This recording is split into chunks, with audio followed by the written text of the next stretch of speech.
இது சொங்காட்டையன் அவர்களே, உங்க தொகுதியில் நீ ஜெயிக்க முடியும் பாரு. சொங்காட்டையா விளையாட்டு நினைக்காத. உனக்கெல்லாம் மரியாதை கொடுத்து பிரயோஜனமே இல்ல. மரியாதை கொடுக்க வேணுமா? மரியாதை கொடுக்க தகுந்தாளா? என்னைக்கு சிறுமியா பேச ஆரம்பிச்சியோ அன்னைக்கு அப்படி செல்வாக்கு இழந்துட்டார்ல.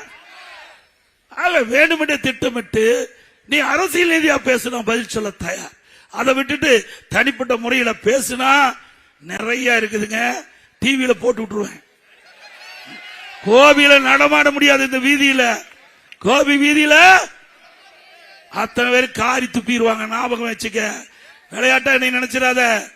என்னைக்கு வீக்கில் சேனை எடை போட்டுறாத. நான் முதலமைச்சர் இருக்கும் போது யாரெல்லாம் என்னென்ன பண்ணீங்கன்னா எல்லாமே அப்பவே வச்சிருக்கிறேன். அதுக்கு மிந்தி நீ என்னென்னலாம் ஆட்டம் போட்டேன்னு அத்தனையும் எல்லாமே இருக்குது. சொங்கடையன் அவர்களே, ஜாக்கிரதையா பேசுங்க. அரசியல் நீதியா சந்திங்க. நாங்க பதில் சொல்ல தயார். அண்ணா திமுக ஆட்சிக்கு வந்தா நிறைய திட்டங்களை நிறைவேற்றுவோம். அத்திக்கீழ் அவனாசி திட்டத்தில் விடுபட்ட பகுதி அனைத்தும் சேர்த்துக் கொள்ளப்படும்.